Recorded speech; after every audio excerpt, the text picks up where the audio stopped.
Kieran McGuivey here with Boxing Bants, and I'm here in Tredagh Boxing Club in County Louth with IrishBoxing.com Coach of the Year in 2021, Mr. D. Walsh. D, first of all, thanks very much for coming down to my local amateur boxing club and doing a little session here. Loved it. So many talented kids, and I'm actually really impressed with the facilities and the talent here. And the many Irish champions this have is actually scary, to be honest. It wasn't too hard to find, was it? Like, not? Are you used to back roads from Belfast? Like? Oh, flip me! Like, it was proper cultural farmland. No, I mean, like it's like totally unknown territory to me. So, I mean, if anyone watched this, Dee rang me and just said, "Kieran, I think I'm there. I'm just at a farm here." It's true. I was. Everything you would say at Belfast is just farm. So, I suppose I'll just get straight to it. First thing I want to ask you is, the next show is the Europa Hotel in Belfast, and Owen, your fella, Owen, and Colin Murphy obviously are going to be on it. Owen has recently just announced that he's signed with Mark Dunlop. You were managed by Mark before yourself. What was it that came? Were you involved in his decision in signing with Mark? No, not really. At the end of the day, I'm only a coach. I don't actually try to persuade my fighters to go with this person or that person. If that's what they want to do, that's what they want to do. And at the end of the day, it's the manager's job to get my fighters fights. They get my fighters fights, and then we take it from there. Like, if it's a certain person, then we'll just deal with that, and then we'll come up with a game plan to beat them. But in terms of like my fighters going with people, no. Like, at the end of the day, I really like Leonard Gunning. I like Stephen Sharp, and I like Dennis Morrison. I would never tell my fighter, leave this person, go with that person. No way. Like, at the end of the day, I was managed by Mark. I like Leonard. No, it's not. That's not my crack at all. Do you know what I mean? So it was Owen's decision.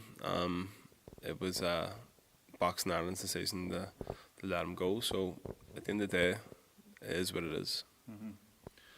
It seems like a good fit, though. Like, you look at the landscape in the country at the moment, with everything that's happened, and obviously Stephen stepping away and everything. It's going to be difficult for Boxing Ireland. Hopefully they can continue. Like, but it seems to make sense because Mark runs a lot of shows in Belfast. Owen's big tick seller, and Mark has a lot of contacts abroad as well, overseas, once Owen gets to a certain level. So it kind of seems like a good fit. Like, no, definitely. Like, at the end of the day, it would mean that Conor, Quinn, Colin Murphy, and Owen are on the same shows, which is actually easier for me, to be honest with you.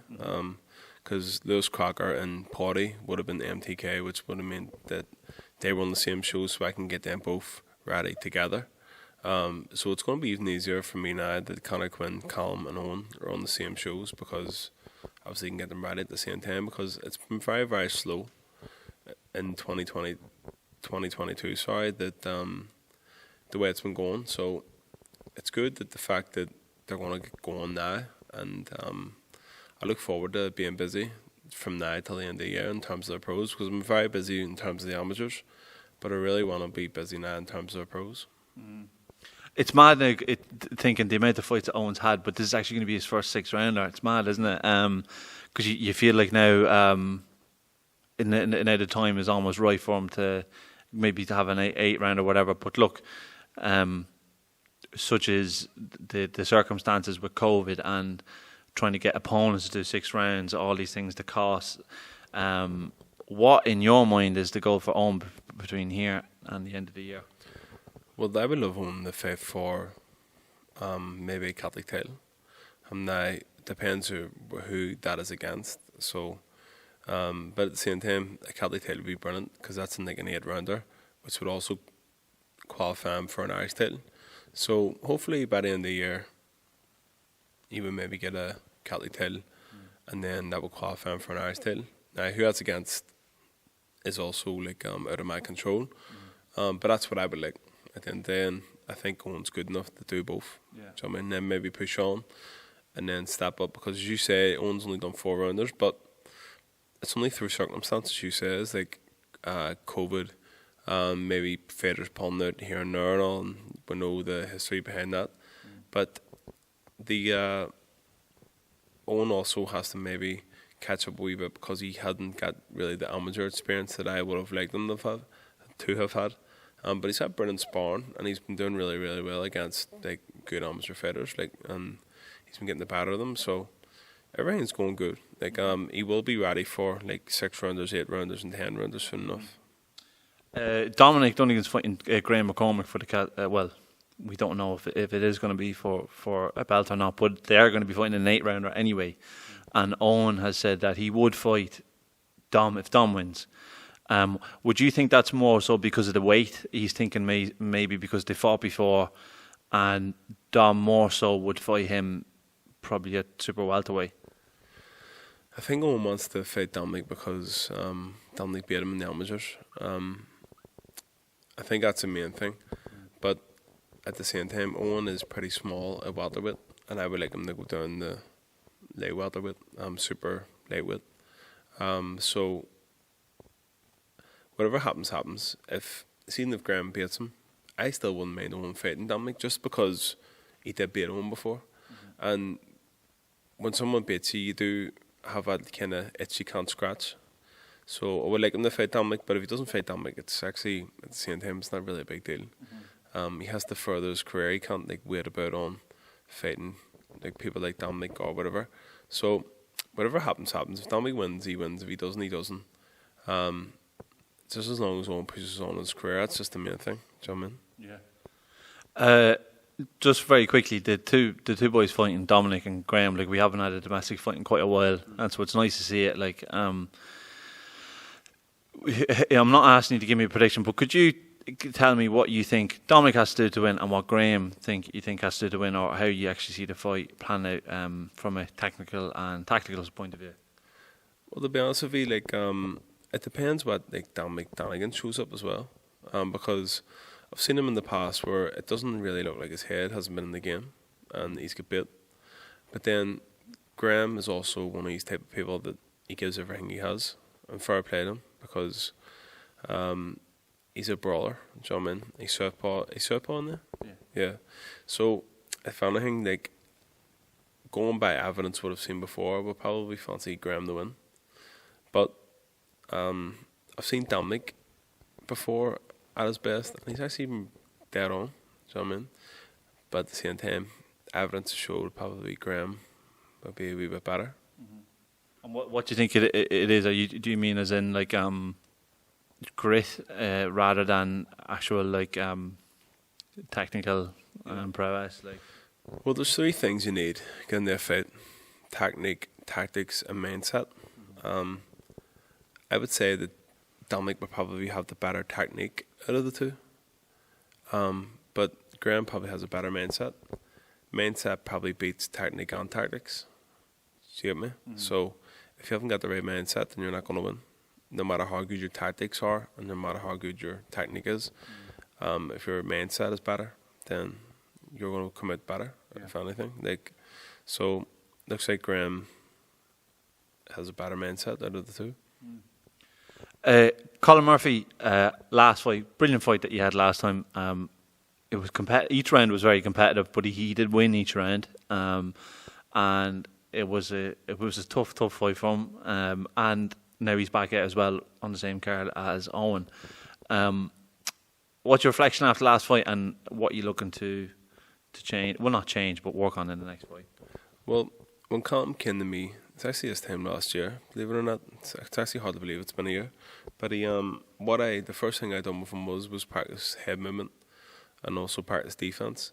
But then after a while, after the defense and the head movement, we started going a wee bit more towards going forward with head movement and defense, if that makes sense. Mm-hmm. But because of that last fight there, he never really get hit that clean, if you know what I mean. I think if he had a good hit clean, he would have either been knocked down or knocked out, because that guy was a tough operator, you know what I mean? Because Colin rode a lot of shots, and but now I actually am going to start working on Colin's defense in terms of his foot movement and also in terms of his head movement again, because I want to perfect that even more.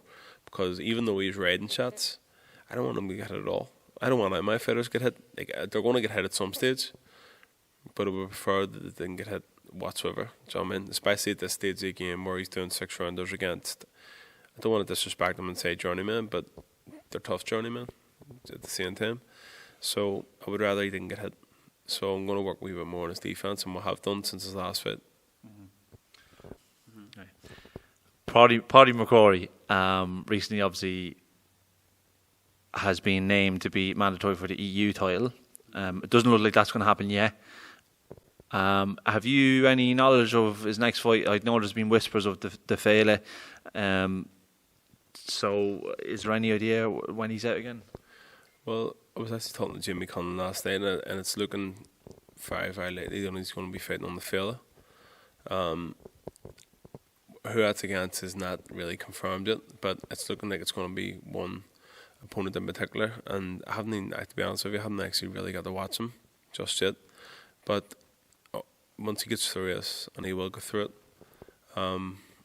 then hopefully he's going to get the EBU title shot maybe around about October, November, something like that there. So, as I say, hopefully Connor also is on the fella, because Connor's also from West Belfast, the way me and Paddy MacQuarie are from West Belfast, and it would be brilliant for all of us to be a part of it. Do you know what I mean? But hopefully Paddy gets through this, and then he gets the EBU title shot, and that would be massive, because me and Paddy have grew up together. Paddy's actually older than me, but me and him have boxed from day one in a boxing club called St Agnes's, and see if we were to come together and win an EBU title, which is actually the proper European title, that'd be massive.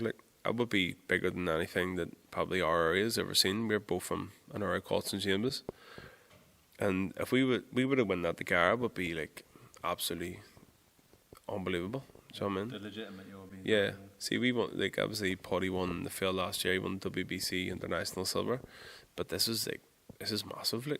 They win a European title together as well as being two St James's men. So I'm really, really praying that happens. And as I say, once he gets through this one, the fella, then we'll go for the mandatory spot for the EBU.